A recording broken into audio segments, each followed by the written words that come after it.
Brachial plexus को revision करना है तो चलो करते हैं सिर्फ 1 मिनट में।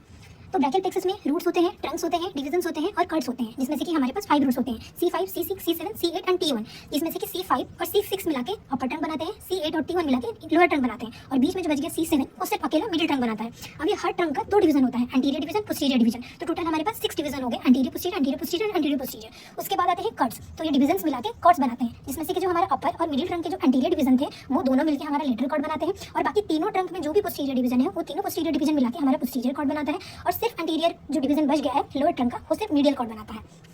फिर आते हैं इनके ब्रांचेस। तो इनके ब्रांचेस में सबसे पहले लेटरल कॉर्ड के हमारे पास 3 ब्रांचेस है, lateral pectoral nerve, musculocutaneous nerve and lateral root of median nerve.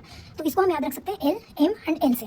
उसके बाद आती है branches of the posterior cord, इसको हम याद रख सकते हैं अल्ट्रा से। तो U for upper subscapular nerve, L for lower subscapular nerve, T for thoracodorsal nerve, R for radial nerve and A for axillary nerve. उसके बाद आती है मीडियल कॉर्ड के ब्रांचेस। मीडियल कॉर्ड के ब्रांचेस है musculocutaneous nerve of arm, musculocutaneous nerve of forearm, medial pectoral nerve, medial root of median nerve and ulnar nerve. तो ये सब हो गए हमारे कॉर्ड्स के ब्रांचेस। इसके अलावा भी और भी ब्रांचेस होते हैं, जैसे कि अपर ट्रंक से भी 2 ब्रांच निकलती है, सबक्लावियस नर्व एंड सबस्कैपुलारिस नर्व। उसके अलावा रूट से भी 2 ब्रांचेस निकलती है, dorsal scapular nerve and long thoracic nerve, जिसमें से कि डोर्सल स्कैपुलर नर्व निकलती है C5 और C6 से और लॉन्ग थोरैसिक नर्व निकलती है C5, C6 और C7 से।